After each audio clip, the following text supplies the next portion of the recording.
Hey everybody, Paige here from The True Voyager. Today I'm going to talk about how I made the transition from being a full-time corporate employee to becoming a fully remote international digital nomad. I went through this whole process from start to finish in 6 months, and I'm going to break it all down for you. I'm going to lay it out step by step and share with you exactly what I did so that you can do it too. I've distilled my process down to 7 simple steps, and later on I'm actually going to share a bonus tip, so make sure that you stick around till the end to get the most value out of what I'm sharing with you today. Step number 1, set your intention. So this step is an important one, and it's one that often gets overlooked, and it's actually pretty simple. I never would have gotten to where I am today if I hadn't been really clear with myself about what I wanted and what I was desiring. And it's my belief that what you focus on, you create more of. And so if your intentions are unclear, chances are the results that you get back are going to be unclear as well. Whether that's through journaling, finding some time that you can spend in silence or in mindfulness, visualization, meditation, prayer, however that looks for you, just make sure that you really carve out space to get clear on what your true desires are. Step 2, do your research. So I have a strong inkling that you're already doing this step. If you're already here watching this video, it means you're on YouTube, Googling how to become a digital nomad and soaking up some information. And to be honest, my biggest recommendation here would be to utilize YouTube. YouTube is literally one of the only resources that I used to research how to become fully remote, how to become a digital nomad, everything that I learned about traveling as a single woman, traveling internationally, traveling through Europe. I literally learned all of it from YouTube. So I can't stand by that resource enough. You're already here, keep up the good work. Number 3, learn a new skill. So yes, I was just singing YouTube's praises and I stand by everything that I said. But when you're learning a new skill, there's only so far that YouTube can take you, especially when you're thinking about making the transition to becoming a fully remote worker, a digital nomad, being able to generate income and make a living for yourself remotely from wherever you are. Chances are, if you don't already have a skill that is going to help generate income for you, you're going to have to learn a new one. And while you can learn a lot of tips and tricks on YouTube, you're going to want to outsource that education or information. My personal experience was that I found a content creator on Instagram who was a virtual assistant, and she offered a course called VA School. I'll share more about my personal story in a later video, but that's literally how I became a VA, and becoming a VA is what allowed me to quit my full-time corporate job so that I could start traveling internationally and work from anywhere. Or if it's through a platform like Coursera or Skillshare, there's a lot of different options out there and a lot of sites that offer similar resources. If you don't already have a skill that is monetizable? Is that a word? I don't know. If you don't already have a skill, if you don't already have a clear path to working freelance or becoming fully remote, you're going to want to learn a skill that's going to allow you that freedom and flexibility. I'll make another future video about all the different ways you can make money remotely, ways that you can make money online, different avenues for making that a reality for yourself. But in the meantime, just know that if that's the way that you're going to go, you're probably going to have to put in a little bit of time in actually learning that skill. Number 4, save money. This one's pretty self-explanatory, so I'm not going to spend too much time on it. Obviously, if you have the goal of becoming a digital nomad and traveling internationally, you're going to want to save up some money. And for me, it was just all about going back to my intention. What is your intention? If you are really serious about your goals, and if you're really serious about becoming a digital nomad and preparing for your travels, it should be really easy to cut back your spending. For me, that was cutting out lattes. I was buying one every day, and in the Bay Area, those can get up to like $8 per latte, including a tip. So cutting that out was a no-brainer. And I've always been a person that eats out a lot or gets a lot of takeout. And so that was really easy for me to adjust as well. Just spent a little bit of money on groceries every week and cooked for myself as much as possible. I don't drink, so that already is a huge advantage if you don't drink alcohol. If you're a partier, if you drink alcohol, yeah, you could save hundreds of dollars, if not more, per month if you curb those sorts of habits leading up to your departure. Those are just some simple thoughts there, but be frugal. Don't spend as much money. It should be easy if you go back to your intention.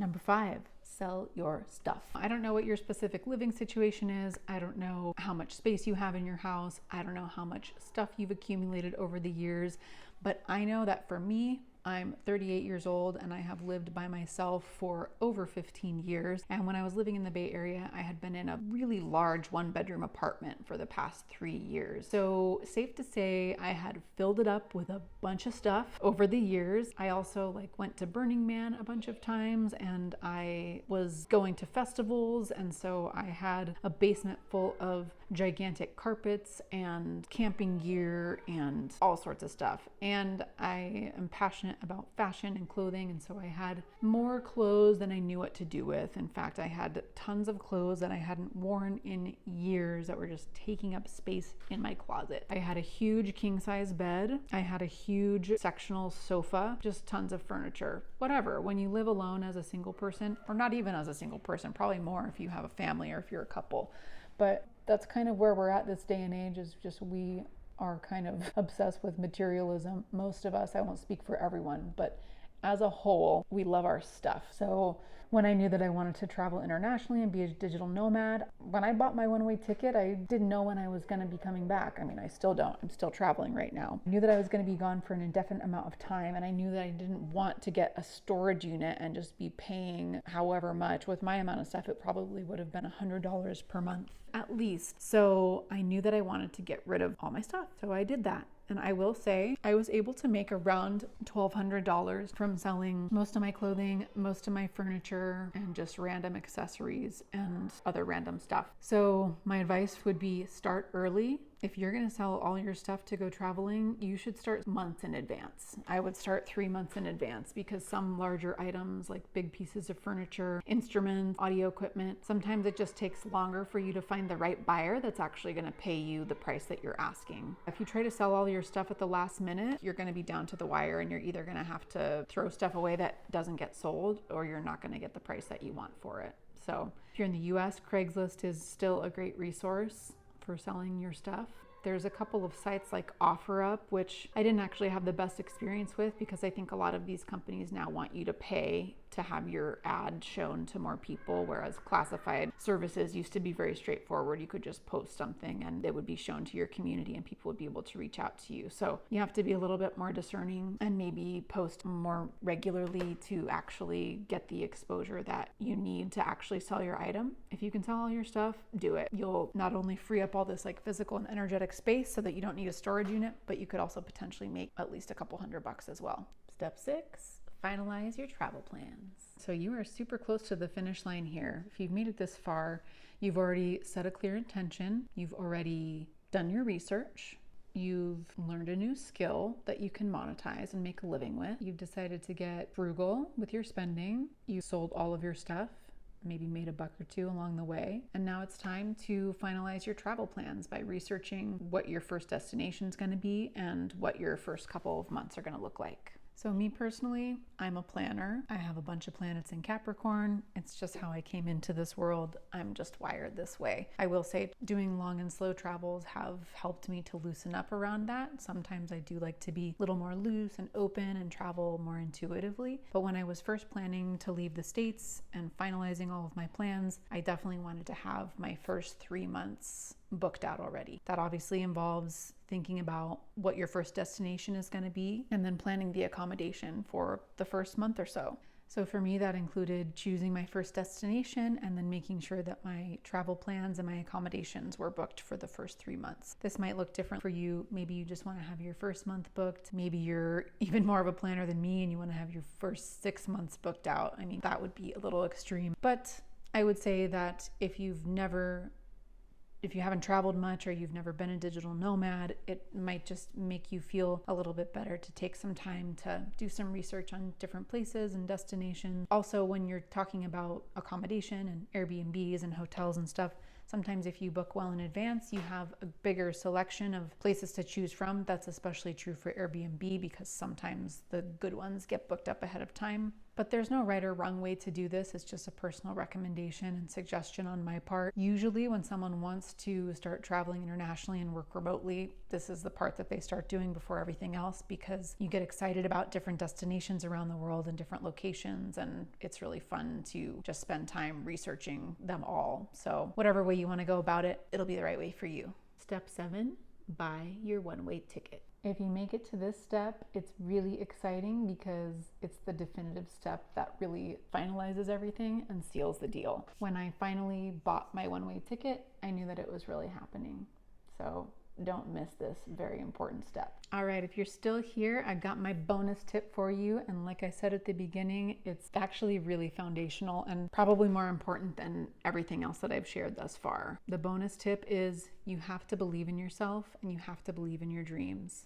I know that sounds cliche and some of you might be rolling your eyes, but I would recommend that you really take this one to heart, because the only reason that I am where I am today, the only reason that I am the woman I am today, the only reason any of that has happened is because I believed in myself. And I can say that with full confidence because when I was younger, I didn't believe that I could do any of this. I literally thought it was impossible to work remotely. I had been working as a server, waiting tables for my entire life, and I just thought, this is how it's going to be forever.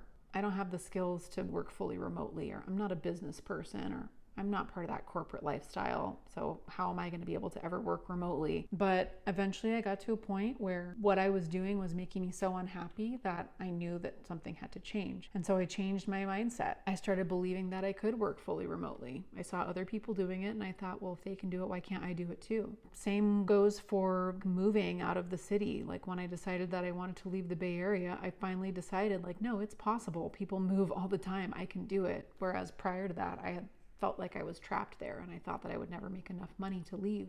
And then in terms of becoming a digital nomad and being my own boss and having the freedom to work 10 hours a week and make a living doing that, I never used to think that was possible. The way that my life looks now, truly, if you had shown this to me 10 years ago, I never would have believed it. But slowly over time, I was able to cultivate my intention, and I just got to a point where I believed it, where I really believed in myself. I really believed that what I wanted was possible. And once I got to that point, I didn't stop. Again, this sounds like a sort of abstract piece of advice, but it's not. Because if there's any part of your subconscious that thinks you can't do it, you're going to block yourself from doing it. That's how the universe works. You know, what we focus on, we create more of. And if you're constantly reinforcing lack and limitation in your life by telling yourself that you can't do what you want to do, my greatest piece of advice to you is to believe in yourself and believe in your dream. Know that you can do it. If you want to work remotely, you can do it. You can learn a skill. It will work out for you. If you want to travel internationally, you can do it. It's available. It's possible. There's so many people doing it. Look on YouTube at all the people that are living this nomadic lifestyle, that are becoming entrepreneurs, that are becoming self-made, that are their own boss, that don't have to work a traditional 9-to-5, that have the freedom to work wherever they want. It is completely possible. Trust me, if I can do it, you can do it too. So don't give up on yourself and don't give up on your dreams. Okay, well that's it. That's my 7 tips for making the transition from working at a corporate 9-to-5 to becoming a fully remote international digital nomad. If you're still here and you're still watching, thank you so much. I just started this YouTube channel and I really appreciate the love, really appreciate the support. Go ahead and click like and subscribe so that you can be notified every time I upload a fresh video, which is going to be weekly. Thanks for being here and I'll see you next time. Bye.